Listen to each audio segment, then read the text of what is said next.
Welcome back, guys, to the AoT Chronicles, an Attack on Titan podcast. I'm your host, Chad.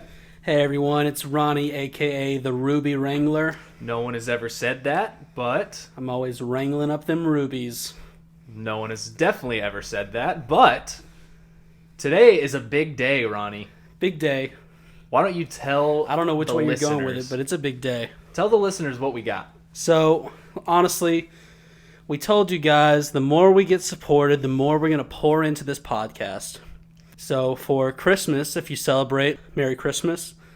Merry I Christmas. got Chad and I some mic stands. We look so official. It's unbelievable. We look good. We've got about 7 different pop filters on our microphone, so hopefully some of those popping peas are gone. That's a good test. No one heard that because it's so official.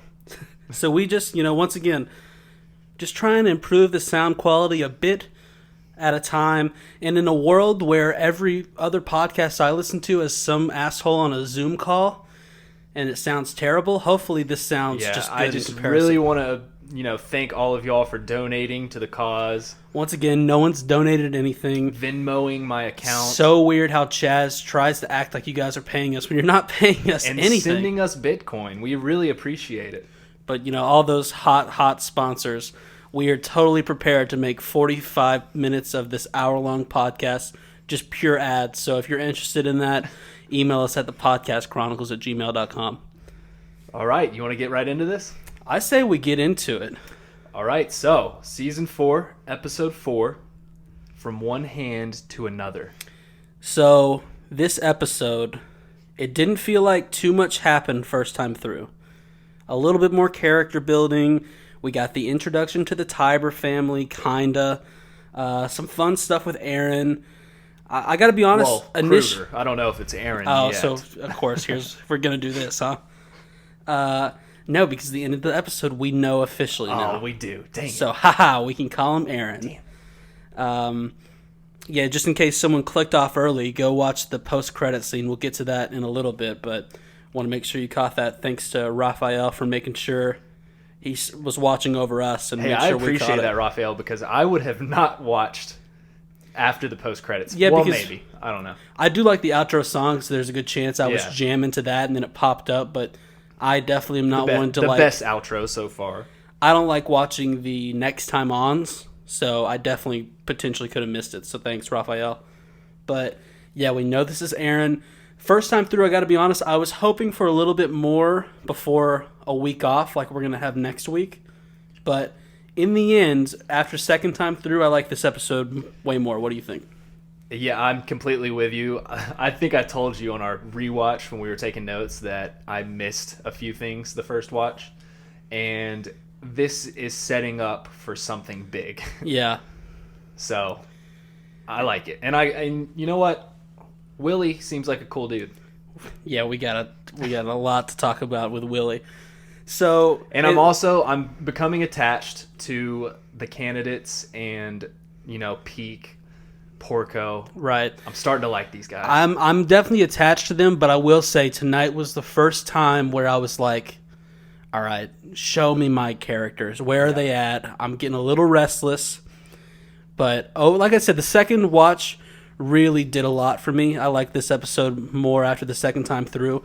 But if someone was feeling those same kind of feels I was, definitely let us know. Email in. I do want to take care of just a couple things up front. This is kind of the motto of our podcast, I guess, but we have to issue a correction of a correction. Okay. Last episode, I corrected myself, said that Gabby was 14, but I was poorly mistaken. Catherine wrote in, said, no, Ronnie, you're a fucking moron. She's 12. So here I am on my knees saying sorry to all you Quit second guessing good yourself, people. dude. I know. We've talked about this a little bit. Honestly, at this point, we still got plenty of Attack on Titan, so we don't have to talk about it too much, but we keep asking for recommendations on what to cover next, and some hype is being built up for, please say it, Chaz, because I can't. Jujutsu Kaisen. All I'm gonna right. be honest with you, bro. Butchered that. I'm the anime guy between us two. Ronnie actually hates anime, which I figure I should tell the listeners now. Really weird. I'm doing a podcast on it. This is the only anime he likes. He says he hates all other animes. This anime is built different, I have to admit. But yeah, I actually know zero information about this one. I've just heard that it's good from Raphael and others. I know nothing about it, though. And see, this is exactly how fake Chaz is, because he told me the other day, he goes, yeah, I've been hearing some stuff about this one, and honestly, I think it's a great one for us to do. But yet here he is saying, I honestly don't know anything about it. I just watched some Demon Slayer, and I decided for us to not do that one. I'm going to say this up front. Maybe we might do it. We'll keep it on the list, but I think the way people are talking, since this one's ongoing, it's continuing right now, we should probably do that one instead. Or we could do both. It's still early on. We got more people. The audience is growing. They're going to have opinions. So just wanted to take everyone's temperature on that. But other than that, I've got a couple things I want to call out about your bullshit, Chad. But now, it's gone on too long. I'll do it throughout the episode. Let's just get on with the show. All right, I'll start us off. My general thoughts, I had this in here. I was excited to see some anime back in Attack on Titan. Yeah, we definitely had some anime moments, and I've missed it. I'm totally here for it. Chaz is here for it. Would you say you love it? Love it. We'll call them out when we get there, because they're definitely some. We got Falco starting off. He's running back to headquarters, and he bumps into Reiner. And Reiner, of course, stops him. He's like, what the hell are you doing? Because Reiner still looks like absolute shit. What do you think about Reiner? Does he not just look sleepy and tired? I mean, we know. He looks, I've already called it, he looks worse than our Lord and Savior, Sleepy Keith. Yeah, he's overtaken the throne, and I don't see him ever coming off that throne. But Falco says he's forgot something back at headquarters, and we then go and see the old, crippled, homeless pal of his who asks for a favor. His name is Kruger, as Falco says. So Eren, which is just awesome to see this, is going undercover by the name of Kruger. It's Mr. Kruger, yeah.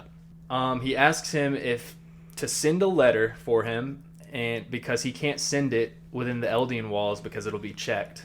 Right, which makes inside the internment zone, yeah. And he wants him to... He's telling his family that he's here and he's doing just fine, and he just wants Falco to deliver that message for him. Yes, so... What do you think are on these letters? Do you have any thoughts on that? And how does the mailing system work? Obviously, he's not sending these to Paradise. He's sending them to other people who are already, like Jean, for example, who have infiltrated like the Marleyan citizenship and are relatively close, like I would imagine. They have to be, and I don't see him sending this to anybody else but our main cast. Right. I mean, who else would he even know? And obviously these letters are not, like you said, they're not going to be going out of Marley or out of the country, so... So I assume that they're just, He's giving them updates on everything? Yeah, I've infiltrated the internment zone. I've befriended a little warrior candidate who, this, and that, and then... It's just, do you have, and we can talk about this a little bit later because he talks with Falco later on in the episode, have any guess how long this Falco-Eren relationship's been going on? You don't really have a sense of time, but you definitely get, like... It seems like it's been, multiple meetings, not just once or twice. Yeah, because Falco, especially later on, seems to just, in a way, like, adore Eren. Like, that last speech he gave in the last episode really touched Falco. Yeah. He loves this guy. Just like you could see how excited Falco was when he ran past Reiner, just getting the honor to deliver this mail for him.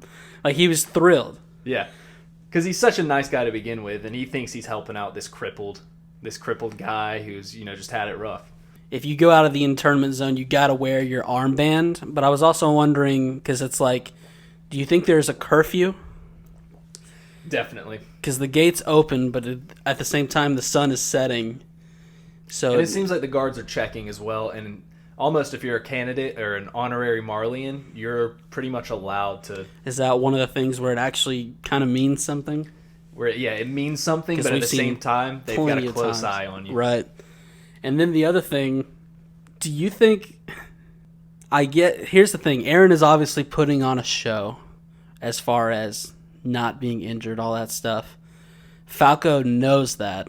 Do you think that Falco genuinely thinks that he's not injured or sick in any way? Because keep in mind, this is the poor lad who made me feel genuinely terrible about myself when Falco had to get his armband on the right arm. No, I think he knows he's injured, like with his leg and everything. I just think he believes him when he says he didn't lose his memory and he's not actually like out of wits. Like he's a smart guy. And then just for shits and giggles, the fact that Eren's armband was on the wrong arm, do you think that's because he genuinely didn't know, or he purposely did it to just like make himself look more foolish than... I think he purposely did it to make himself look more foolish and so Falco would pay attention to that, kind of go up to him. To me, it's just funny. He didn't know what arm to put. He just threw it on an arm. That would be funny as shit. He didn't know that it mattered. Because I guess he probably did know, if you think about it. Well, Grisha, all the books that he left and the memories, like... I'm sure I would, yeah. So it's probably he knew about the armbands, but I just didn't know if like Yeah. Grisha's books and stuff would say, oh, you always had to wear it on this arm, stuff like that. So, after he delivers that message, we go to Maggot, or Magath, some people call him for some reason, and he's informed by Porky, the ugly pig officer. Which great nickname for him because he's got the biggest nose I've ever seen. This guy's disgusting. This nose takes up 68% of his face. Yeah. And he informs him that the whole Tybur family has come to visit. And Maggot is just thrown off by this. I guess this is a very rare occurrence. He's also a know-it-all motherfucker. Like, as if Magath didn't realize that these Cobra Commander-looking motherfuckers weren't their soldiers. Yeah. They go to see him, and he's like, oh, these are their armed private guards, by the way. Oh, hey, Porky. Didn't realize since they look like nothing I've ever seen before. They're wearing like the fanciest uniforms and they've never seen them before. And he's like, oh yeah, by the way, these are not a part of your own military, Maggot. This rang Fucking false to me dumbass. because Maggot should have just slapped him across the face. Why does he give this guy the time of day? Maybe he's just so stupid. He's like, I'll just keep you around. Just 'cause. Maggot's obviously a higher rank than him. Oh, yeah. And we then have Willie introducing himself to Maggot, and he shows him his family. Okay, pause. I got so much to say about Willie. First of all, just the name Willie doesn't look like it fits him at all. No. Just a really funny name for him. I feel like just Willie. I can't. Well, he's very charismatic, like Willy the Wonka. Willie the Wonka. Yeah. I don't think he was the Wonka. I think he was just Willy Wonka, Chad. I was thinking of the name of the movie and I got mixed up. You know that tale of Willy the Wait, his Wonka? middle name is really not D. I don't think so. Okay. But then at the same time, beautiful head of hair. Yeah, I mean, some of the best hair in the show. This guy has some golden locks. Loving it. Love it. And then he introduces him to his family. I just, mumbled out my words. Sorry.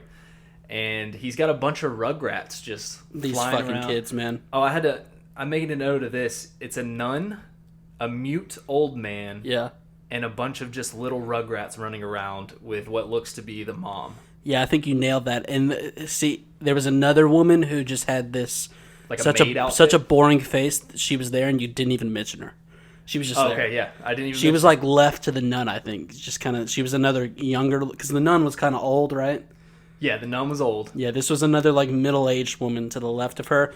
Yeah, get your goddamn kids under control. That's my note. Yeah, they're Like- flipping chairs and shit. Like Not how a chair. fancy this place That is. was a full-size love yeah, seat. that was a love seat. You're That right. was a love, because you got your couch, and then you have a love seat, which is what we're dealing with here. And somehow, these kids, you realize how hard you have to like charge at a love seat to get it to flip over? Because physics, it's not as easy to do it as a couch. Because a couch, it's got a wider base, you can tip it over easily. Yep. Love seat's more compact. You really got a head start. Just two little kids flip this thing right over. I mean, Willie is obviously not a very strict dad. And no one's saying shit. If this is even his dad, I'm assuming he's the dad of these kids, right? He's the only man of that age that would make sense that we've seen so far. Well, unless this Buddhist guy back here did something. Well, Maggot and Willie, they go to talk alone and have a good old conversation, and Willie asks Maggot if he came to if he could tell who the Warhammer Titan is out of the group. I dug that. I love a good mystery. And Maggot, of course, says no, but he's like, I've been looking around, I couldn't tell. And Willie assures him that the Warhammer Titan is actually here. Mm-hmm. Who is it? So at this point, I feel like they're trying to make, like, the obvious choice is Willie, but if I had to pick someone at this moment, I would go with the old man who looks like he gave up on having the golden locks that Willie has a long time ago. Okay. Or you know who I'm gonna go with? Who? One of the kids, because one of the little babies, huh? Well, I would say they're like 5. They're so little, yeah. I mean, dude, this show is about just giving random kids Titan powers. It is, but here was my thing. I, for some reason, was thinking that they'd go in a completely different direction and just have some old hag do it. Dude, or if it's the fucking boring lady that like you mentioned. how cool would that? That'd be so cool. But they could. For some reason, I feel like a woman's not the Warhammer Titan. There's no reason that can't be. I just feel like the Tyburs are a bunch of elitist pricks who would only let a man have that. But then again, that's why I don't think Willie is it, because they are elitist pricks, and he's like the head of the group. Well, I have more takes later on. Okay. So. All right. Well, but yeah, I definitely agree that the show is trying to persuade you that it's not Willie in this moment. And Willie then informs him he's here to see the statue of Helos. And he says a century ago, Helos slayed the devil of all earth and became the renowned Marleyan hero. And he's the spirit of Marley. That's some deep shit right there. That is some deep shit. We know the Great Titan War ended 100 years ago. And like Zeke said in like a couple episodes ago, he was like the Tyburs are the main reason for it. Right. So is he saying that Helos was a Tybur? Or what is he... Well, I think so, yeah. Okay. So Helos is a Tybur, and that's why the Tyburs are so powerful as a family, is because Helos is the one that ended the war. Right. Well, we know that the Tyburs were the reason that they were able to end the war. I guess the only thing we don't know for sure is that it was Helos. So yeah, I guess it doesn't really say, but we assume that Helos is either a part of the Tybur family or they just had a lot of help in helping him. All right. Oh yeah, by the way, this notebook elitist over here has got his laptop for the 5th straight episode. Hey man, I keep forgetting my notebook. Oh, I keep forgetting my notebook. It's so hard to find pieces of paper to write on. All right, dude, I'll be honest. I like my laptop. Become fond with it. I've got a sick Attack on Titan background picture for my wallpaper. There it is. There it is. I'm in love with it. All right. Love it. I just needed you to tell the truth. Well, listeners, you have the truth. But Willie says he hears Maggot is working to reinstate Marleyan conscription, which Ronnie had to look up for us. Yep, big word, wasn't sure. And it's basically like a military draft. So we know Maggot is trying to enlist Marleyan soldiers back into the front lines, I'm assuming. And yeah, it's just crazy that Maggot actually wants Marleyans to fight. This was a great... I'll even use his real name because I saw him this episode. I respected him. I kind of like Maggot. Yeah, I think I said a few episodes ago on the pod, he might be kind of a nice guy. Yeah. He obviously, he's going along with his Eldian bullshit, but he also might be trying to fight against it like as much as he can without being a straight up restorationist and still just very interesting. He definitely kind of shits on Marleyans here. And then, he says war exists solely in newspapers for most Marleyans, and that they are content with just sitting around while the Devil Bloods do all the work. And he hopes that if Marleyans enter war, it will be enough to stop our self-destructive march towards war. So he's kind of just doing it. It's not necessarily that he likes the Eldians or anything like that, is what it seems like. He just wants the Marleyans to stop going to war over everything. Right.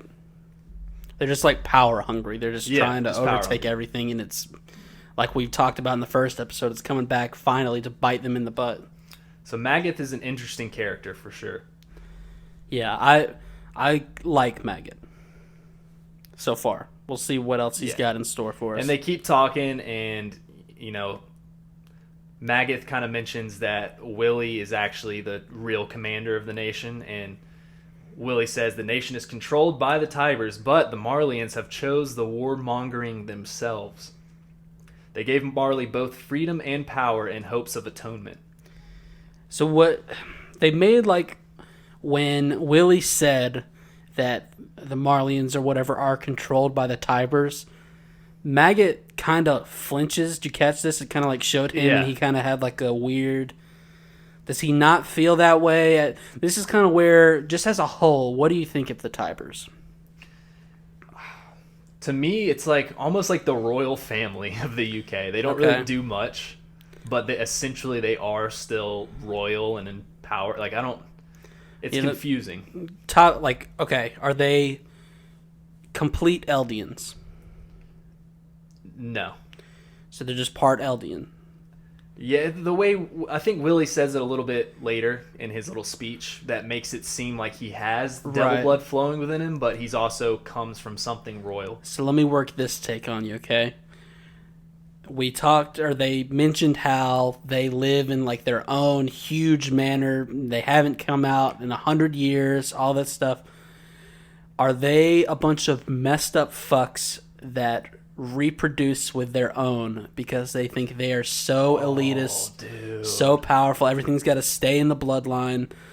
Because like Willie's kind of he seems kind of cool, but he's also seems like a conceited kind of asshole, and I think he's just charismatic. We kind of pick up on some of that with Maggot. Like, while they are very powerful and they definitely have a huge say in Marleyans, and all the Marleyans appreciate them, just something about Maggot's reaction when he said that, he's like, "Oh, you can calm down, dude." Yeah, I didn't really think about them screwing each other, but yeah, that's a big possibility. That's my hot take at the moment.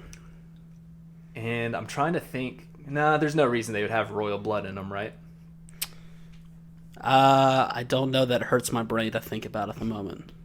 It would be crazy if they had royal blood, and like the reason no one goes and gets the Warhammer Titan is because it's a royal blood and it has extra power. Would be, I like it because it goes towards my theory. That's why they keep fucking each other. And at the same time, obviously the Warhammer Titan's a big deal. If like basically the Tybur's existence helped win the war, and obviously we know the Beast Titan has some stuff that you have to have royal blood for. But then it's crazy because he said a regular man defeated. Like, it's just a whole confusing circle right here. Yeah. As of right now, I don't trust anything the Tyburs say. Yeah, and, he says that the Tyburs are responsible for the Eldians and the Marleyans to be thrown into darkness, but he plans to tell the truth to the world at an upcoming festival. And then he asks Maggoth, because we put respect on this man now, respect, to join hands with him. Yeah, he wants to hold hands. Not sure what's going on there. He said hold hands, and then they make out, and that's just one of the weirdest scenes in Attack on Titan. That was as weird as the scene where Maggot inspects the buttholes of Colt and Zeke. Yeah. So this is really interesting stuff. It's hard to catch the first time to get all of it in. It's just a lot of information. Yeah, we spent a long time taking notes on this part just because Willie likes to use big words like conscription that we have to look up, and I just think there's a serious chess match going on. Like, even Willie saying it, like, Maggot is not so sure he wants to just sign away and be all about these Tyburs. And the way that Zeke kind of talked about the Tyburs too a couple episodes ago, I'm not really sure what's going on here. But then we get a random cutscene of Peak. Yep, she's sleeping in her favorite position, doggy. And she's just standing there, and Porco walks up and is like, "What the fuck are you doing? You slut." Yeah, Peak. Okay, I had a note later on. Peak looks like a stoner who has 1,100 plants in her bedroom. She's tripping on acid so hard right now. She just has plants fucking everywhere in her house. She currently thinks she is the cart titan. Yeah. She's like, wait a minute, I'm actually a human right now? Yeah, I mean, she's got a dumpy that I would, participate in, I think. Yeah. I mean... But take that skirt off, wear something better. Come on, Peak. She is... You gonna finish that sentence? She wants to take it in the can. Moving on! Hey, but Catherine, there you go. There's your fucking scene of Peak. Quit asking. Whoa. All right, I'm sorry, Catherine. That was very... what the... You want me to edit that out? Edit that out. That was Please weird. don't let her hear that. Jeez. No, we had a few... I think she just mentioned it in passing like half a time. I think we had a few emails talking about cut scenes from last episode, and one of them being this. And here you go. Here's Peak's fat dumpy right in your face. So then we go on to the next scene of Reiner explaining to a Marleyan that the paradise layout and basically the war strategy that they're going to come up with. Yeah, we see a big map, and it puts into perspective how big the island kind of actually is. It's fucking huge. Like, from the south end where the Marleyans send the Eldians off to paradise to the wall is a long-ass ways. Yeah, you didn't really, or I didn't realize that at the time, but like where the walls actually are, that doesn't even take up like 30% of the island. It stretches long way up north. Yeah, Reiner's talking to the guy, and he's saying that, the Titans come from the south. The wall is less defended the closer you get to the mountains up north. And so then the guy's like, oh, so then we should go up north. And he's like, well, that's one option, but, the ships that we can only dock ships in the south, and the ones that we sent to the south all got destroyed and never came back. Well, he's like, the port might not even be there anymore. He's like, yeah, they might have even destroyed the point. The point. Please edit that out. Yeah, the point. Because I don't know how to talk. Hate when people knock out those points. And then, the Marleyan gets tired of him and comes up with the same old, oh, well, you're just a dumb Eldian. Yeah. And what an asshole. Reiner's like, geez, man, I just was trying to inform you. And just why do we even let you talk? Yeah, so Porco and Peak, they're mocking the Marleyans. They're like, oh, I can't wait for the big plan that they're going to come up with. Yeah, they're not feeling so good about this attack. Peak's like, yeah, like sending 4 kids to do the mission all that while ago. Which, looking back on that, they're probably shooting themselves in the foot over sending 4 kids and not coming back with losing 2 Titans and not coming back with a founding Titan. They came back and they're just like, hey, hell of a job. So, but as they're saying that, they're watching the candidates train. Well, I said 4 kids. Only one of them came back. Then they had to send two additional ones. Yeah, they lost 3, but they got to transfer the jaw power back. But yeah, they're watching, as they're saying this though, they're watching Falco, Gabby, Udo, and Zofia all train, and Falco passes Gabby. You got real mad at your special laptop that you love so much because it tried to spell correct Zofia. Well, that's not my freaking laptop's problem. That's Isayama's problem for naming her Zofia. Because you typed in Zofia and your laptop went, are you fucking kidding me? Are you sure? And then you did yes, and it went, well, you're just a big ol' asshole. Yeah, it still tries to correct me, even though it's not supposed to do that after the first time. Now every time you type in Zofia, it just autocorrects and just says, fuck you. God, Isayama, you fucking awesome person. Love you. Falco passes Gabby, though, in a race with a bunch of gear on and a rifle in hand. Gets that second win. Yeah, and, everyone's hyping him up, but Colt's, saying it doesn't matter that Gabby's pretty much already chosen for the armor, which makes it look like Colt doesn't want his brother to get the armor. Does it not kind of seem like right. that? Yeah. And so we head back to the internment zone, and Udo and Zofia, they're about to head through the gates, are hyping up Falco. They're like, oh, nice job, bud. Did you see the way you ran past Gabby? That was sick. Just the good old high school talk that you used to have back in the day, Ronnie, when you ran track. God, I was an incredible cross-country runner. Yeah, Still have the body, too. Yeah, it's incredible. 411, what was it, 395? Well, actually, after the holiday break, I real close to 400. Yeah, this Christmas cookies and stuff like that. Flirting with it. You'll be right back to 385 before you know it. 375 is kind of my comfort zone. That's where I feel most athletic. Yeah. And it's crazy, too, that you've shrunk an inch somehow. You're like 4'10 and a half. But yeah, the guards are even hyping Falco up. How cool is this to see some of the Marleyan guards saying this? Yeah. I think everyone is just sick of Gabby's cocky bitch-ass attitude. She's such a bitch. God. And then we had a person first Love episode her. give us the review and say don't call her a cunt. I think the term was unnecessarily calling them a cunt. Yeah, unnecessarily. Well, they must not have read the manga because I'm assuming she's a cunt in the manga as well. Didn't realize Gabby's mother listens to the... Good, let me try this one again. Didn't realize Gabby's mother listens to the podcast. Because she's a cunt. Yeah, that's when Gabby just comes up and kicks the shit out of Falco. Does she headbutt him? Oh, she headbutts him? I thought she kicked him. Oh, maybe so. I didn't... But I think Or does she kick him and then headbutt him? It does a weird cut to where you can't see, but I was pretty sure after she did it, like, Falco rubbed his head. So I think she might have headbutt him. Is she a moose? Yeah, but I mean...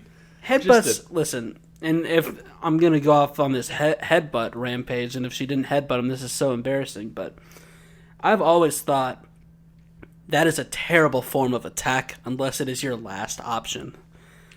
Why would you ever headbutt someone? You've obviously not seen Demon Slayer because that is one of the go-to attacks. They love a good headbutt? Tanjiro loves that shit. All right. And I'm watching that show with my dumbass roommate, and I could not be any more disappointed in him. What do you think your roommate thought of this episode?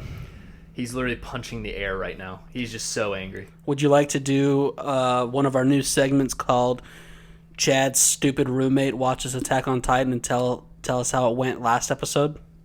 Yeah. Some of the highlights. Okay, some of the highlights. Last episode, he goes, one of the biggest highlights was about 5 minutes into the episode, he says, "Oh, so Bert actually wasn't the colossal titan that kicked in the walls." What a fucking idiot. And I did not answer it. Just kept on going through? Just kept on going. All right, let us know what you thought about that segment. So Falco's really embarrassed after after Gabby kicks him, and she's like, "I made the motherland proud in war." Just she's not wrong, stupid thing but to like say, such an annoying thing to say, even though she's not wrong. Falco then says that he'll do everything he can to be the next armor because it hasn't been decided yet. She yells at him and saying she's like, "Colt's already going to be the next Beast Titan and you'll be an honorary Marleyan. Why are you trying so hard?" Which is a good point that I haven't really thought about. Yeah. He then blushes, though. He gets all giggly. Nervous. And says, "I'm doing it for you." Getting in his feels. And Zofia actually makes me laugh a few times this episode. The first one being here. When Falco says, "I'm doing it for you," she just goes, "Whoa." And then the guards go all anime, too, and they start blushing as well. This is just a wholesome scene. I love Attack on Titan for this. Usually pretty depressing show, but right here, just... It was just all a little cutesy and stuff because everyone except for Gabby knew what was going on here. They're can't like, catch a hint. Like, oh, she doesn't get it. Oh no. This is just like me when I was 12, except no one liked me. Well, it's kind of like you now too. Don't know what you think's changed since you were 12. Fucking unnecessary. I've got a luscious beard. I'm 6'11", 135 pounds, and got chicks all over me, especially with this pod booming. Please. You're going to give yourself 135? You fucking asshole. We know it's 115 at best. I have sweatpants on the last Eat time a steak, bitch. I'm a vegan. Next scene, every candidate but Falco is back in the internment zone. Interesting. Yeah. And we got a drunk, fat anime man. He is hugging Zofia. Listen. Someone needs to tell this guy to be careful. Dude, this guy is teetering on the edge. Thankfully, I guess this old woman kind of does, but yeah. Be careful, bro. He keeps saying that he keeps thinking that Zofia is Gabby, and he's thanking her for everything she did in the war, and getting a little too touchy when that old woman just shoos him off. Listen. And then we got Ronnie. I'm going to let you take this part away. Yeah, let me take the wheel. This is by far the most important part of the episode. Everyone was so focused on this drunk uncle character, but look to the far right when they pan out of this whole kerfuffle. There is a man who I swear to God looks like an egg all the way to the right. He doesn't say anything. You don't hear any noises from him. This is the weirdest looking guy I've ever seen on Attack on Titan. Don't worry, we did the dirty work for you. We took a little video. We're going to post it on our Twitter, so go check it out and give us a follow while you're there. Yeah, give us a follow. Podcast Chronic.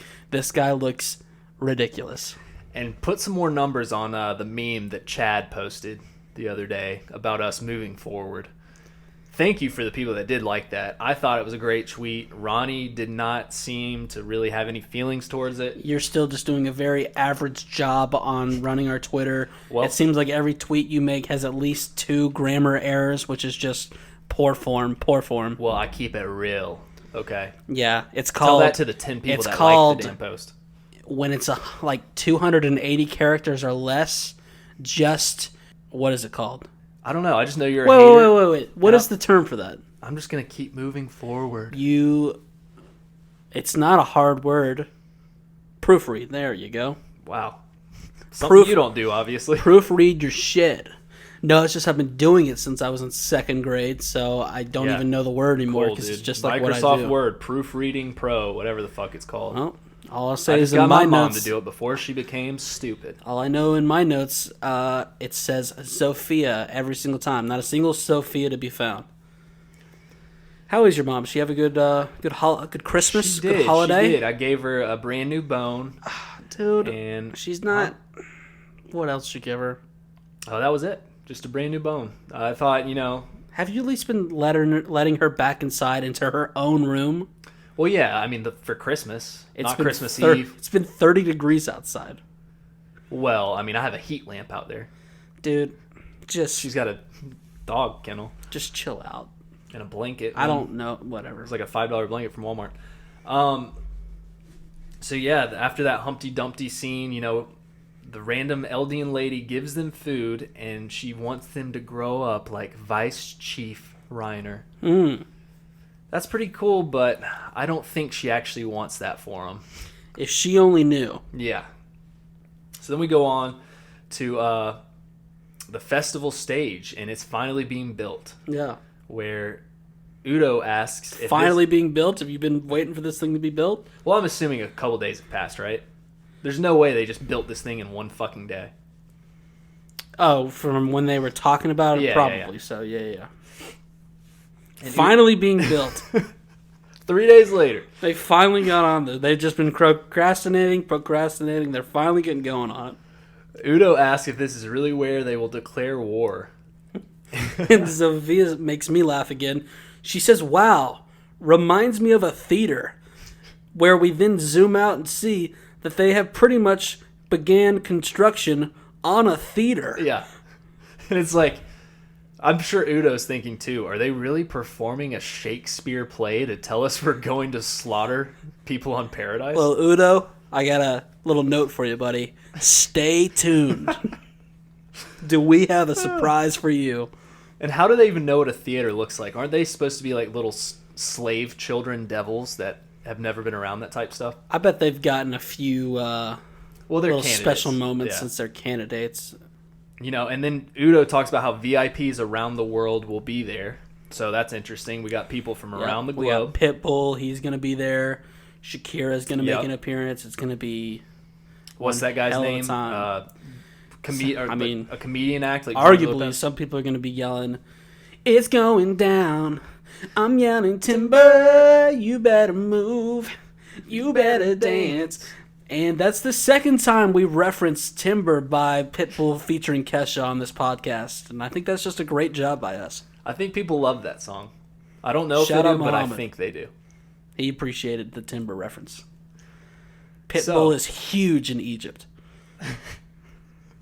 So Udo says, he's like, we just slaughtered all these people in the Mideast, and we're going to invite them here? Like, what are we doing? And he's like, it's just going to make things worse for Eldians. And he talks about how he is actually from abroad. Yeah, this was interesting. And that he says that it's actually way worse abroad than it is in Marley, the way they treat Eldians. So, cool. Cool stuff. Do you have any take on why that might be? Yeah, because, the other people in other countries don't actually have Eldians as their own, soldiers. Yeah, so. I feel like Marlians, they see them, and deep down, whether they want to admit it or not, they realize how similar they actually are. Whereas abroad, I could see the rumors just catching fire and people just blowing it way out of proportion. And half the stuff they see is just massive titans eating them. Has this little bitch Udo, has he popped the bag yet in your notes? Or am I getting ahead of myself? What do you mean popped? Oh, I'll tell you what. Let's hear it. For some reason, he blows up a bag to just pop it. Oh, he's got anger issues for sure. I hate kids that do shit like this. Dude, he's like the kid in the lunchroom. They just make noise to make noise. This is the same guy who can't drink a water bottle without twisting it and popping the cap off on my thigh. Yeah. You're right. He's the same guy that as soon as it gets quiet in the lunchroom, he just pops the loudest bag ever and everyone looks at him. Yeah. This is the guy who, if you ever have some of the big bubble wrap, it's not actually bubble wrap, but the big air packs that go into packages, instead of just slightly tearing it and letting the air go out, they just stomp on it and it sounds like gunshots going off. It's just ridiculous. You were that guy. Or were you? Who, me? Yeah. No, honest, but I was never that guy because I couldn't figure out the water bottle trick. I never was able to shoot the cap off good. I would just twist it and I'd get kind of scared and I'd grimace real hard and then I'd twist and it would kind of just go... I've never been good at noises in general. I can't snap loud. I can't whistle. I'm a great snapper. Can't whistle, though. None of the above. The only loud noises I've ever made was, fart noises. Well, you were making a pretty loud noise when that guy was over at our apartment last night. What is that supposed to mean? I was just... You were kind of being hard on yourself and not making loud noises, and I'm just saying... Yeah, I know, but what was that supposed to mean? I just was being... I don't know. What does it mean? We were playing poker. When we were playing poker, we were being loud, huh? Yeah. Okay. I didn't know that you guys were playing poker in there because I wasn't part of it, but... Well, yeah, we don't invite you to that type of stuff. You're not on the good-looking side. Kind of a small room. You definitely don't have a poker table in there. We were playing it on the bed. So we go back to Gabby, and she's talking to Udo. She's like, wait, you don't think this whole theater thing is going to work? And obviously he doesn't. And she's like, it will work, and we're going to show them that we're nice devils. Start smiling, Udo. Yeah. That's why they think you're a devil. You don't smile. And then she's like, quit the weird act, Zofia. And Zofia is like, what weird act? This is me. This is who I am. She is so monotoned, and I like Zofia. Yeah, dude. She's cool. She reminds me of Annie. Yeah. Just not squashing bugs in her free time. She makes me laugh. Gabby says that she's like, I'm perfect as is, and I'm smart. I'm cute as a button. Oh. And I'll captivate all the VIPs and score the armor for sure. Just made me so mad when she said cute as a button. And some random lady in Wisconsin had to write us a review and call it an unnecessarily cunt calling. Did you just shit on Wisconsin for some reason? I have no idea if she's from Wisconsin. I don't know, took a guess. I don't know where that filthy reviewer resides in, but I'm not prepared to blame an entire steak for steak. An entire steak? I hope you don't blame a steak for that.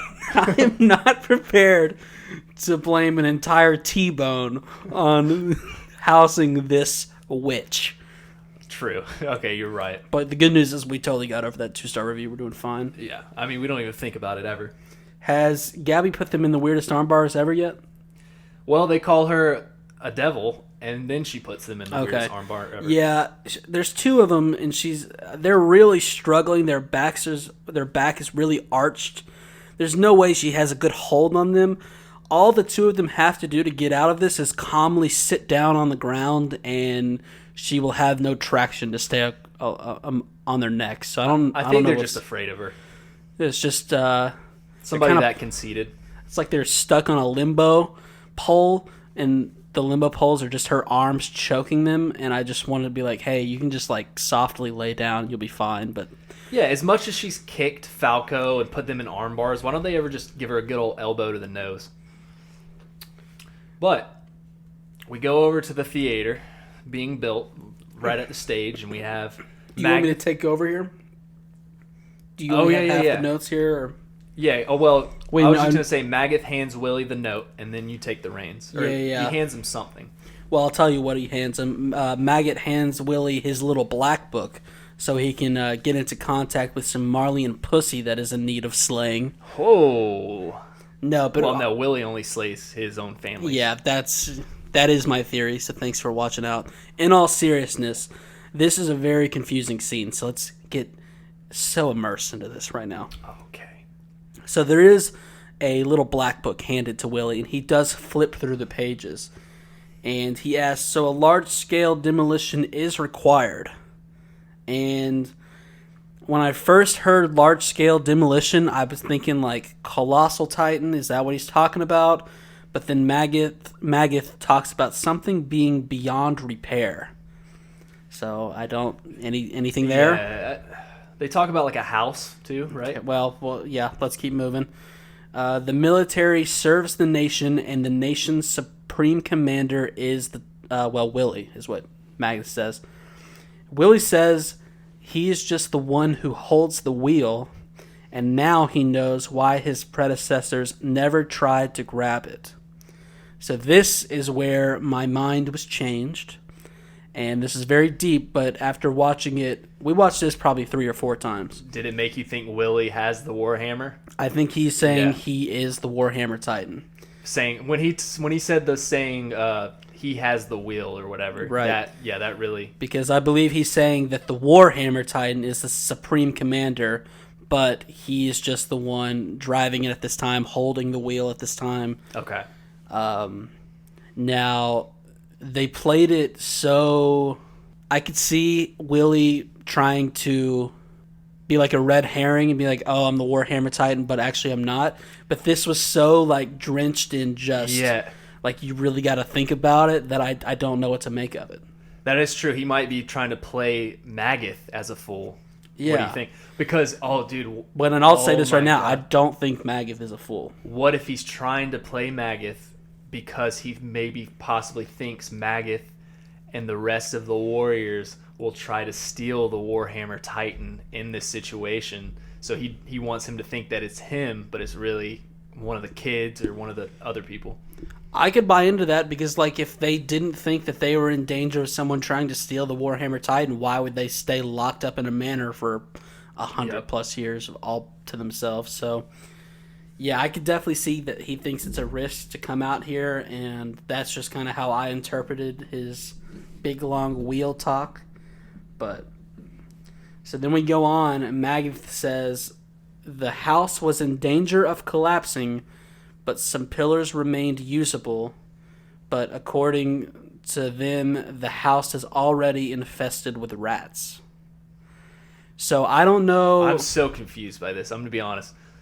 You're going to have to help me through this one. The only thing that I can think of, we see this big meeting later on, and I don't know if this could be considered the house. Like we signed a peace treaty, all these people are coming, collecting, but there's some rats who are there putting on smiling faces, but yet they are not actually with the Marleyans and the Tyburs.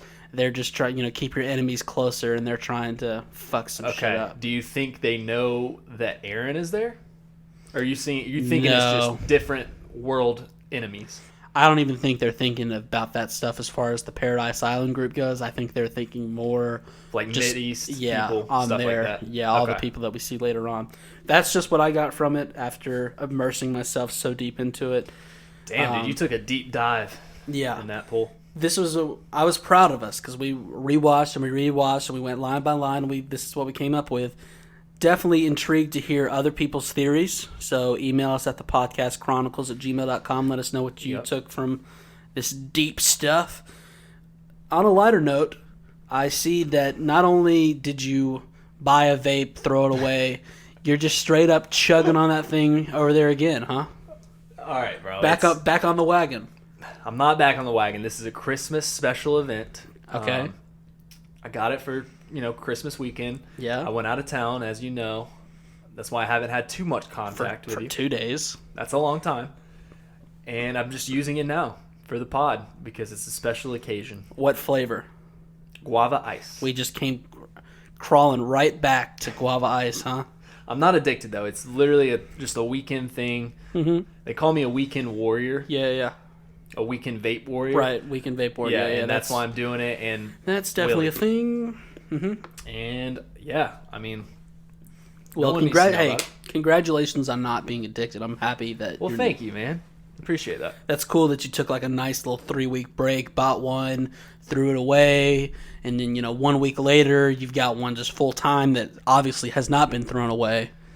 But I'm just keeping tabs on It's you. been a few weeks. As long as you're not, it's not 1 week. It's been a few weeks, guys. as long as you're not addicted, I'm not worried about that at all. not. So that's great. If I was addicted, I would be doing it more. No, that's good. So, I'm not addicted. Falco thanks Eren for allowing him to beat Gabby. We're back with these two guys. I like these two guys. But Eren says, no. I need to thank you for sending the letters. And this, again, is kind of where I'm trying to figure out, like, how long has this been? I don't really know. And Eren shows that he got a baseball glove. Yeah, this is What the interesting, fuck is up dude. with that? I just fucking love the callback to Perfect Game episode where Zeke was literally playing baseball with rocks, decapitating Eldians, and now Eren is taking up baseball, which scares the shit out of me that he's going to start. So here were my initial thoughts were, okay, did Eren go and get this glove to keep up this whole charade? Did someone actually send him a baseball glove? It's interesting. Why does he have it? Like he's Because he doesn't need it's it really for the charade. it's such a shitty like thing to use, because he's straight up telling Falco, he's like, yeah, I'm mailing my family to tell them that I'm okay, but I'm in a hospital and I'm too injured to come home. And in his head, the family's going, well, here's a baseball glove to keep you entertained. Yeah, like he doesn't need this glove at all to prove anything to Falco. What a shitty get well soon gift. Oh, you in the hospital with bandages wrapped around your eyes and no leg? No leg? Well, here's a baseball glove that you can't use, and hopefully someone else in the hospital has a second baseball glove, or else it's just not going to be to any use to you at all. He just tosses it up in the air to himself. So sad. So, yeah, don't know what's going on there. But Eren does say when the festival is over, he is going back to his hometown. Wow. There's so many Eren and Reiner comparisons here. Yep. And that is when a doctor comes outside and Falco runs off. Almost like Falco's not supposed to be there. Did you get he's like, oh shit, a doctor. All right, I'll see you. I don't know. I guess he just doesn't want to be caught lingering around. I guess he just knows the doctor's going to come talk to Eren, and he just shouldn't be around for that. But I won't read too much into any of that. The doctor sits next to Eren, and he says that he is Jaeger, a physician for the zone, and he comes here sometimes to drink tea. So at this point, you're always good at this stuff. Did you already know what was going on here? I mean, once he said he's Jaeger, I was like, oh shit, that's fucking Dr. Jaeger. Like, that's Right. his... At this point, I gotta be honest, I've been thinking so deep the whole episode that instead of just being like, oh, it's Zeke's grandpa, I was like on some deep shit, like, oh, this is code for something, because that's... But he does look old as shit. It's hard to tell, because we only really saw him in the Grisha Right. flashback, so it's obviously been a long time since then. He looks old. And at first I was like, okay, why is Eren not shitting his pants like that? This guy's name's Jaeger, but we saw when Zeke was saying hi to his grandparents and stuff like that was when Eren was off to the side, Yeah. so he obviously got to look at him because even though Eren had already seen his grandpa, it was way many years ago. Yeah, He might not you're have talking known about the memories. Yeah. So it was. Yeah. He obviously saw him there, but so. God, think about this though. Eren in that one episode in that day woke up and said, "Who am I?" And he was so entrenched with like his dad's memories that he thought he was his dad. Mm-hmm. How weird would that be to see your dad, but you're someone else? Like on a deep level, right there. Yeah. Like, if he was entrenched in Grisha's like memories at the time, he would legit think that's his dad. Right. That's so weird. It's pretty deep. So, Dr. Jaeger says it looks like Eren gets along with that boy, and he says he thinks that he could get along with him too. Just a little bit pedophilish. Just a little bit pedophile-y. I think I could get along with that boy real Yeah, well. I think me and that boy would have one hell of a time. He says that Falco, that his uncle was a restorationist. Good job, Chad. We talked about this earlier on. I was so glad to see this because I thought that it was just going to be like, a cool little name that he had. He was just one of his cousins or something. Yeah, at least now it's been referenced again. Yeah. So if anyone either missed that episode or missed that part of the episode, Falco's last name is Grice, one of the men that were part of the restorationists when Grisha was around was named Grice. Right. Specifically, the guy that actually got Grisha into the restorationist and was kicked off the wall and forced to run towards the north walls from Major Gross. Yep. So he was a big character back then. And Dr. Jaeger says when restorationists are caught, they are sent to paradise and not even their family is spared. So to protect their family, he and his brother trained to be warriors. And when Colt was chosen to be the Beast Titan, the Grice family was finally safe. And so I thought this was interesting because that, just the whole idea of if a restorationist is caught, their whole family is screwed. And it got me to thinking about, obviously, Dr. Jaeger. And obviously, I guess they were kind of... they ratted They on were Jaeger. cool because Zeke went to his grandparents. The grandparents went and ratted on Grisha. So I guess they were cool. And what's cool too is that, I guess it would be. This just shows too that Grice's brother was not a part of what Grice was doing either. Yeah. He was completely separate and on Marley's side. That's why they trusted him and his sons to be warriors. And so Eren asks why he's being told all this, and Dr. Jaeger tells him to stop asking the boy to do favors. Because if he comes under suspicion, all their hard work will be for nothing.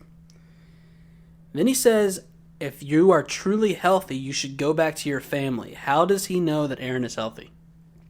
Seems like he's been spying in on these conversations or something. Okay, so just a little spying action. Well, and too, Eren's talking and coherent in this moment, so he's probably thinking, if you're going to keep talking to this little kid, you're obviously not mentally insane. Right. I guess just because you can talk right doesn't mean... Because I'm sure they don't really care about... If you look at this hospital, it looks more like a psycho center than... That's true, actual... yeah. There's definitely... Yeah, that's a good point. They don't care that his leg is gone or anything like that. He tells him that someday he won't see his family anymore and to not wait and live with regret. And Eren asks him about regret for his own family, and Dr. Jaeger says there is not a day he doesn't think about the day when his son took his daughter outside the walls he said it happened because I was too strict about him becoming a doctor.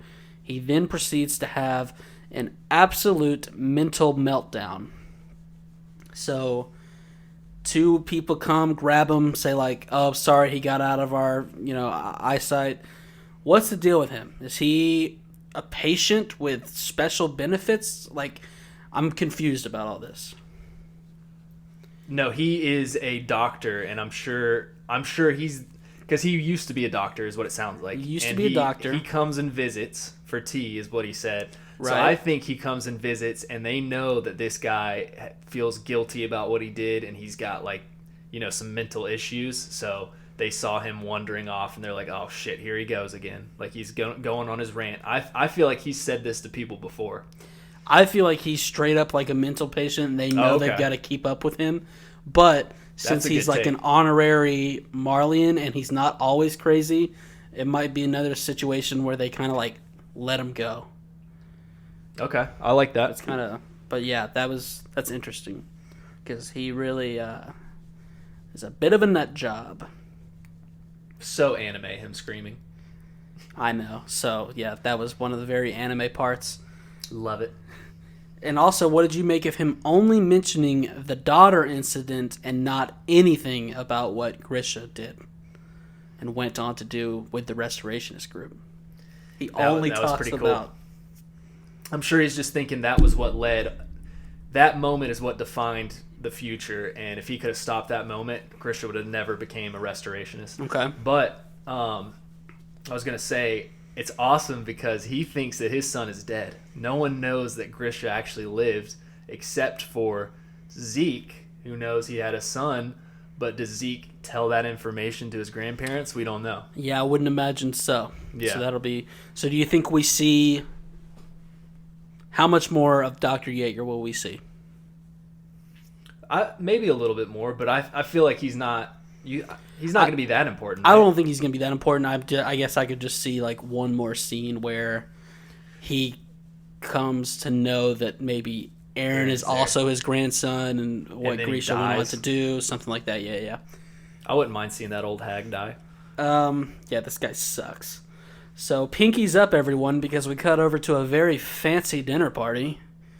Where is this Attack on Titan? Seriously, you at one point said, if I took a screenshot of this and just put this out there as this is what you're in store for Attack on Titan, the final season, what would you say? And we just had a good old giggle. But at this fancy dinner party, our warrior candidates are going to be doing some fine dine waiting on this evening. And I like to think that they're being evaluated on this too. Like Magath is somewhere in the corner with a little notepad, and he's just like, yeah, he's hiding. They just watching what's going on. Because Gabby, oh my god, she's totally the waiter who's like, okay, so what would you like to order? And she's gonna memorize people's orders without writing it down because she thinks that that's gonna show them. But Magath is extremely pissed off because there's nothing worse than a waiter trying to be a hard ass and attempting to memorize my order. That's the worst. Oh my god! Because 90% of the time they're gonna mess up on something. They're gonna fuck it up, but they're gonna come back. If you say no tomatoes, there's gonna be tomatoes on that. Oh my god! They come up and I always do a double take. They're like, "All right, what can I get for you?" And I kind of wait for them to get their little notebook out, and then I see them just like staring at me with their hands folded. And I'm like, "Oh, this is what we're gonna do, huh? This is really what we're gonna do." And I'm kind of like, okay. You just ask for a new server. And I kind of just side-eye them the whole time. I order a burger, and they're like, how would you like that done? And I'm like, oh, here we go. And I just watch them walk off, and I'm like, well, you're getting a shitty tip right out of the gate. You know what you should do next time? You should pull out your own pen and notepad and just write your order down and hand it to them. Has a waiter ever done that, and a person go, well, hot dog, look at you. You really just... You are something else. You are killing the game, buddy. Good job. Here's an extra tip for you. I was only going to tip you $5, but that was so cool how you didn't write anything down. I'm going to give you $7. Fuck those guys. Yeah. So just like most waiters, they begin to work as if they're working part-time at a Sonic and are moving through this crowd as if they're on rollerblades. Oh, dude. Tryhards, let me tell you. They're like, oh... There's empty glasses, and they just tear off. They're like, clearly they have not had any fine dining training. They remind me of the guy in team sports. There was a guy I used to have team sports with in high school. Yeah. We used to call him Tryhard Tristan because he would go full out in like pickleball in team sports. While we're all trying not to sweat too much. He's over there like fucking doing all his dance moves and shit, like hitting between his legs, like trying his balls off. So you would lose to this guy, and you just had to make fun of him because you were just like a sore loser. You're like, oh. I mean, I'm not saying I didn't pick him to be on my team, but Quit trying so hard. But no, it does not seem like you would want to run around like this, but here we are. One man comments on filthy bloods touching the plates, and Udo overhears this. He gets a little nervous and spills a fine red wine on a madam's kimono. But turns out she's a great person, and she's going to take the blame to protect him. She's like, oh, you silly me. You know, I got that shaky hand ever since a couple years back. I like that shit where they show that not everybody's an asshole in this world. Like, there is people that actually care. And Udo, I mean, he's not even used to it. He's confused. He's like, but why? You're nice dressed. And she's like, because what would have happened to you if I didn't? Which made me wonder, like, what would have happened? What do you think? That's a good question. He's gonna get some spankings. I mean, either that or they'll pull him for being a candidate. Like, he has no chance anymore. I don't know. They're like, well, this guy just can't wait to table at all. There's no way he can be the Armored Titan. Dude, how crazy would that be? They're like, think about all the times Vice Chief Braun has had to wait tables as the Armored Titan. Hey, buddy, do you think Reiner ever spilt wine when he was a candidate? He was our best waiter by far. But Gabby says that she thinks this woman is an Easterner from Hazaru. Nailed it. You good? What's going on here? I'm just switching positions. I got uncomfortable. Okay. But yeah, no, I knew right away that she was from Hazaru. I could just tell by her defining face features, and yeah, it was pretty cool to see that. So then the man of the hour walks in, and everyone gets their dicks real hard because Willie, kin of our savior, strolls in. Holy shit! It's a black guy. Oh my! Yes, all we right. Finally got some ethnicity in this show. Attack on Titan. Titan. It is about time. Look at you guys. Anime is just bad about that. But no, here's another name that I can butcher. It's Ambassador Ogueno. That was pretty good. Thanks. He seems like a nice guy. Willie makes it seem like he hasn't seen half these people since summer camp when he was 12 and they were all climbing trees and shit. He's like, there's a guy coming up showing him like a scar. And Willie's like, oh yeah, when you fell out of that tree 35 years ago. I remember that. What the hell is up with this, dude? This was crazy. He's talking to Ogueno's wife. He's like, haven't seen you since you were just a little runt. Yeah, how old is Willie? Is he like 700 years old? Like, he knows all these people. He's been through across the globe with them, except he's been held up in his mansion this whole time. There's no way. Which reminds me of a funny story about Travis. So, Travis is my younger brother by 3 years, and I had a friend in elementary school who would come over to my birthday parties, but obviously we've grown up, haven't seen him in a while. But turns out he does like gay porn.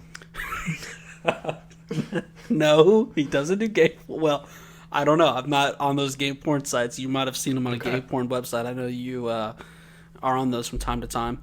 Not that there's anything wrong with that. But anyway, he was going to do a project in a laundry room for my parents, and my brother walked in. Keep in mind, when my friend was young, he was like 10 and my brother was 7, and Travis walks in and goes, oh hey man, haven't seen you since you were little. What a stupid thing to say. Real quick thinking there, Travis. Awesome. I'll also like to say that Travis, for Christmas, he got me a pillowcase straight from Japan, and on one side it's Mikasa looking badass on her, and just in her scout uniform, all that stuff. And then on the flip side, it looks like she's getting ready to walk into a hentai. Yeah, she has got her breasts almost just booming out. And if you would like to see that, we would love to show you. I can certainly tweet a picture of that. But it is, it's very risque. And personally, it was a funny gift, but I don't like to think of my beloved Mikasa that way. Well, I do. So if you want to hand it over, it was just a little. Give me.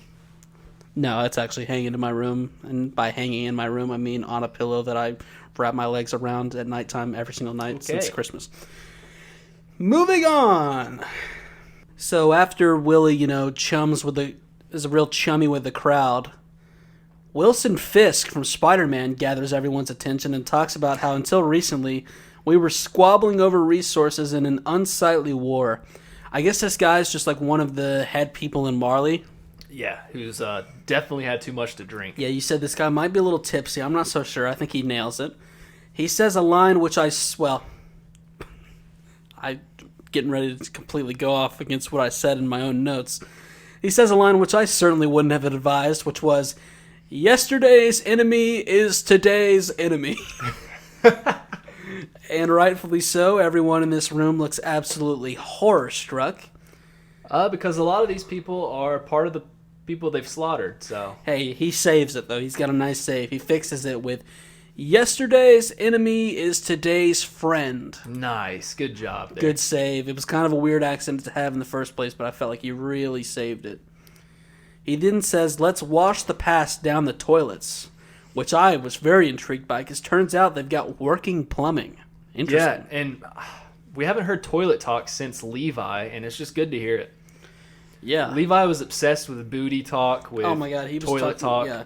He was asking Hanji what kind of shit she was having, what the consistency was, how big. But he then toasts to everlasting peace. Unfortunately, no one moves a muscle. But Willie, who tries to save this guy by calling this all an elegant joke, takes over and gets everyone back on board. They're all, "Yeah, Willie, kin to our saviors." He's a charismatic guy. He's very charismatic. In this room, every single person in this room wants to fuck him so bad. Yeah. They're all like way too excited to see him. He's like Willy the Wonka. But he is a lot like Willy the Wonka, that's true. He invites them all to the Liberio internment zone tomorrow. It says it is the home of people whose blood runs through him, the Eldians. Though once repressed more greatly than anyone, Marley has used the devils to oppress other nations and repeat the tragedy. He says he understands the urge to exterminate the Eldians, but he has arrived at a single solution that will answer this endless problem. And it's at this point I'm thinking, okay, so we're gonna have a Congress Hall meeting, he's gonna break this down, but not Willy the Wonka. He says, "I will reveal that solution in my first ever one-man theater production entitled Willie, Kin to Our Savior." He's a man, okay, he's a classy man who is all about the show, and I love that he's not going to tell them what it is until the show. He's a bit dramatic, yeah. I think. Yeah, he's like, "I know I've got all of you gathered here now, but you will have to buy a ticket to my one-man show."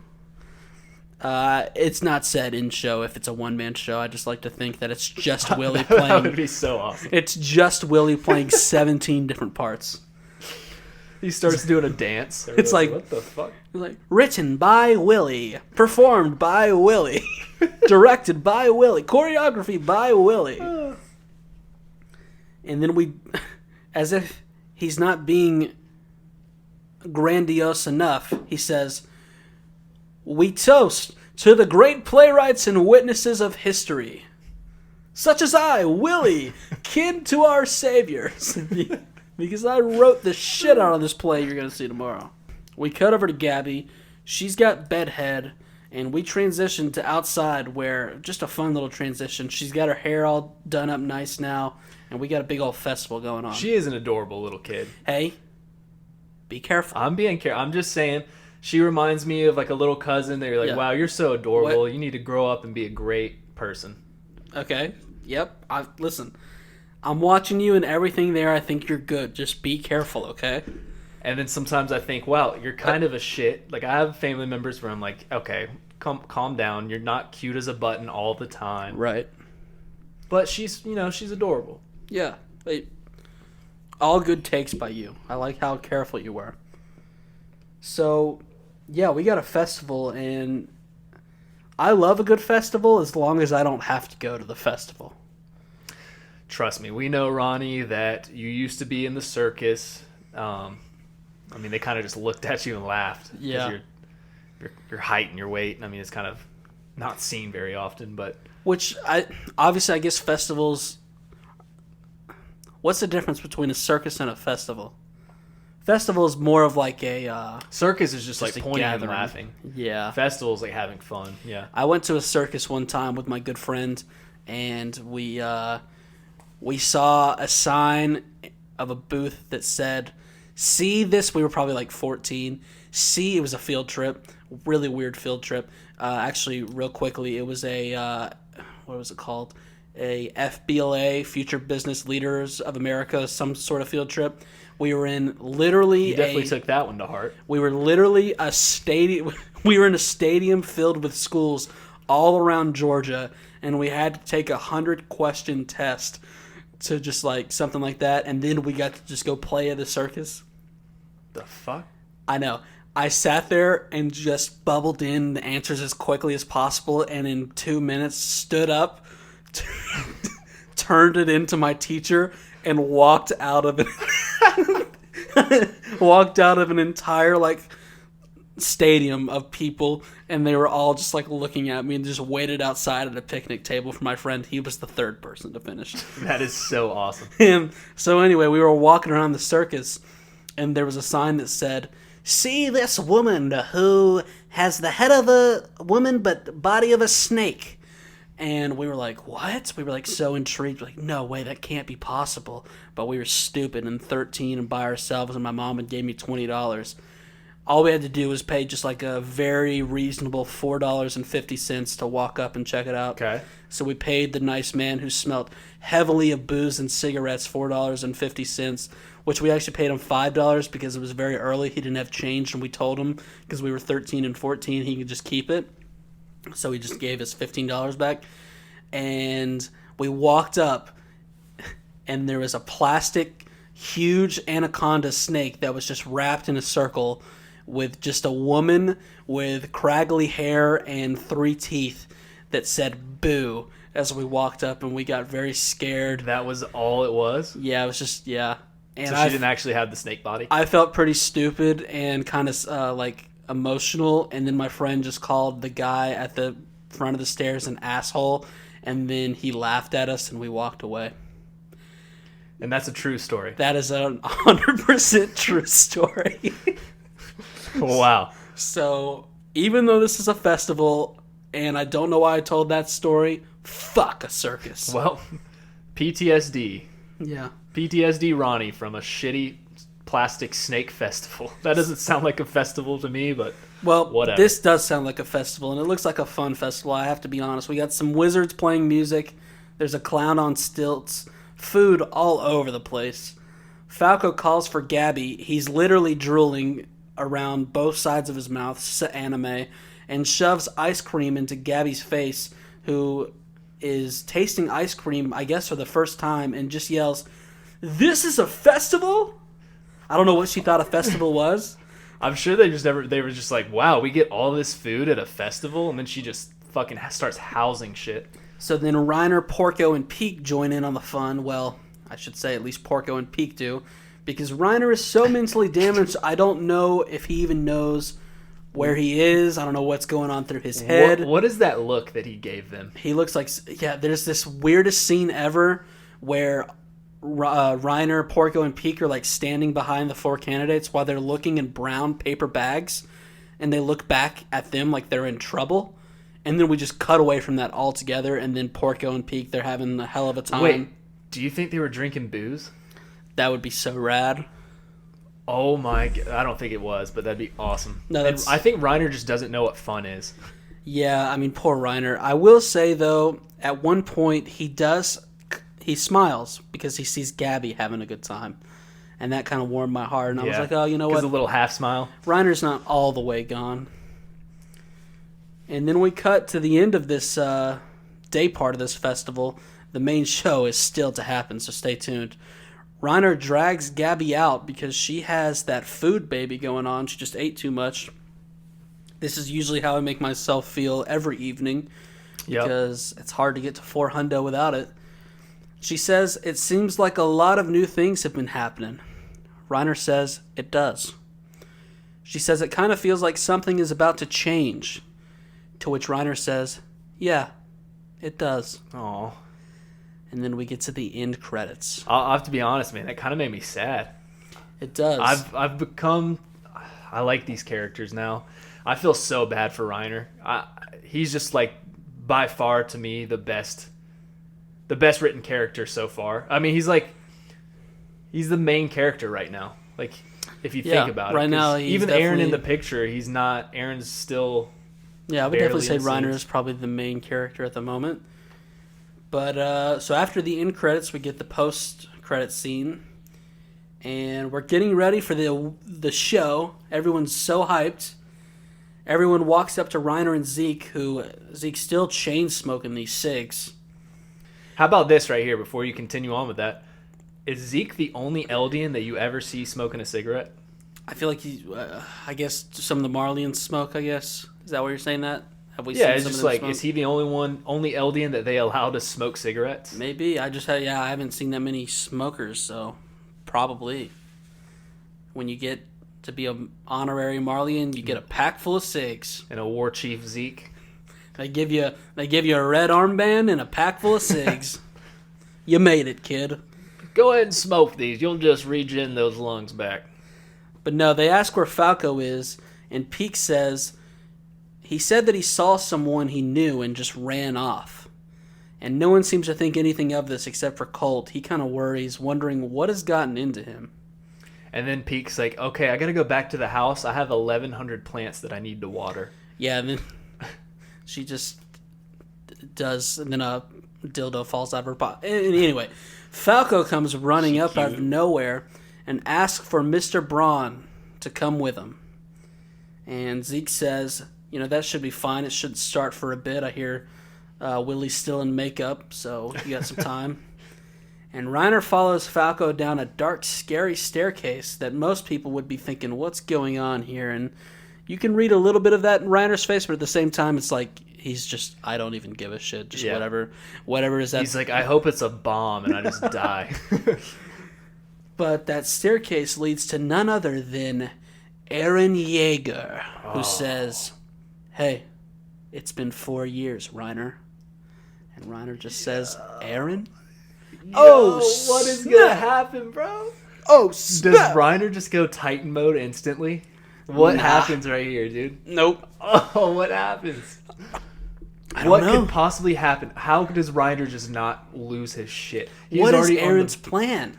Well, Reiner's already on the brink of just losing his mind. How does he not just flip out right here? I don't know. How does Eren rein him in? Like, I don't see where this goes.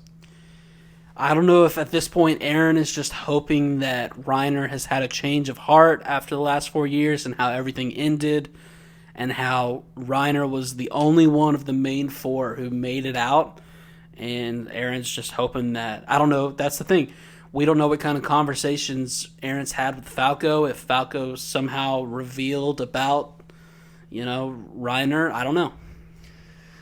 Just fucking a bombshell, though, dude. The next episode is going to be so good. We finally have Reiner and Eren back together. Because here's my take. Eren prepared Falco like after the festival, I'm gone.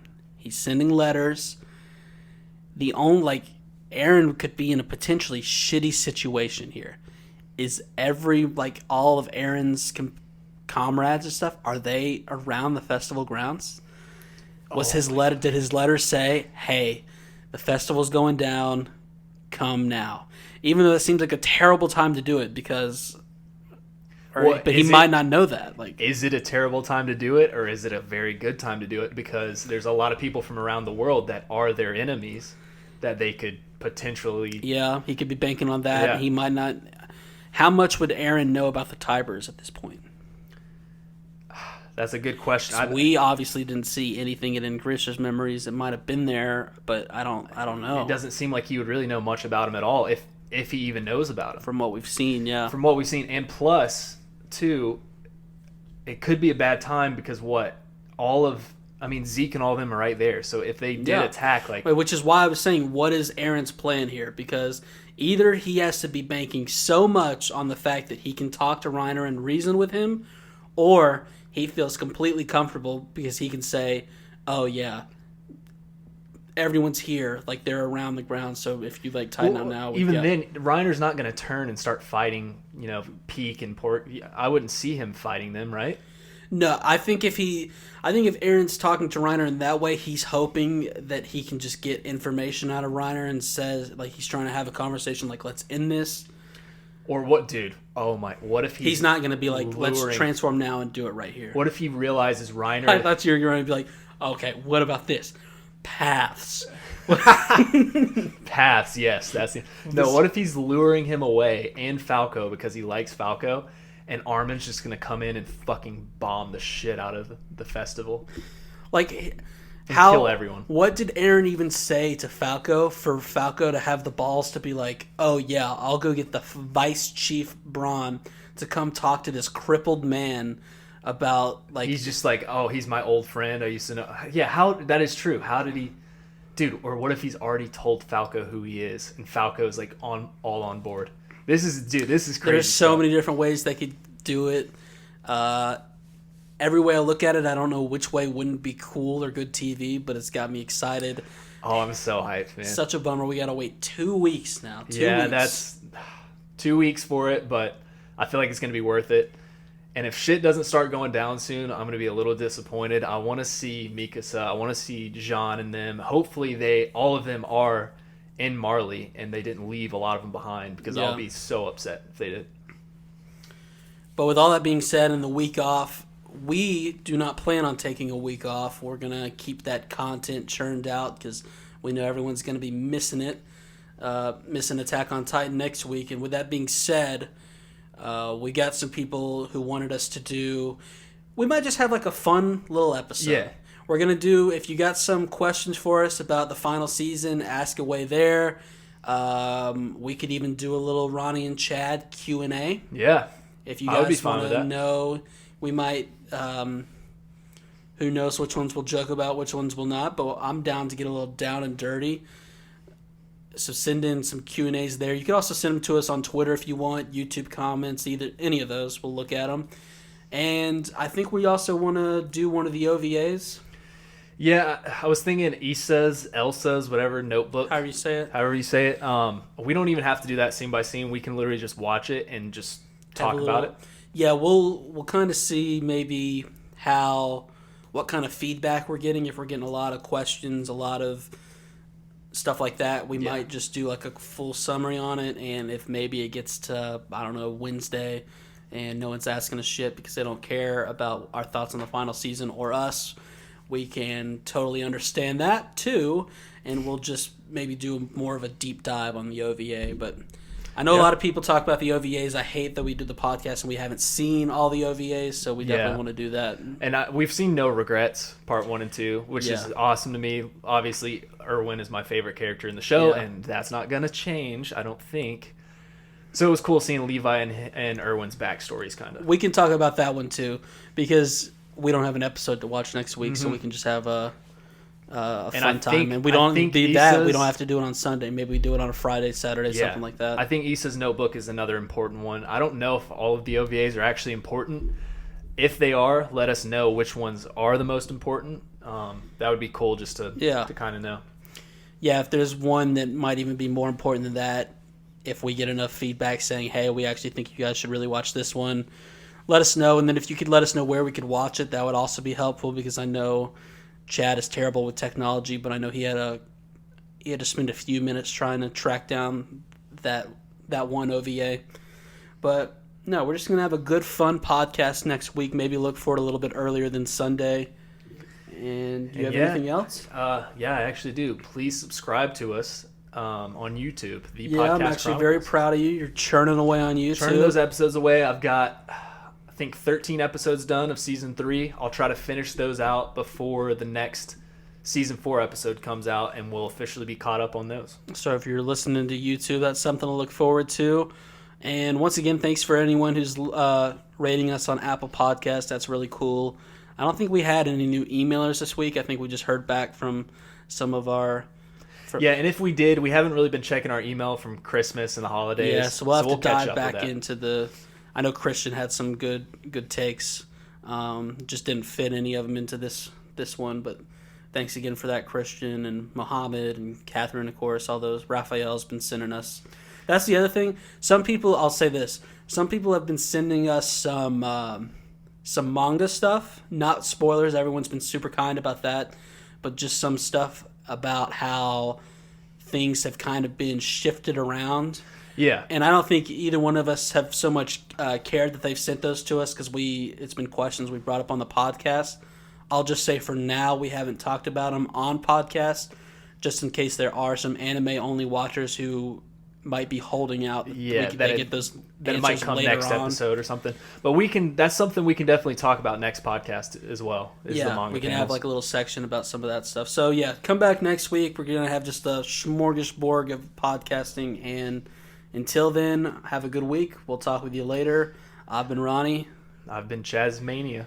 Peace. Love you. Hate when you call yourself Chazmania. It's very stupid. Peace. Peace.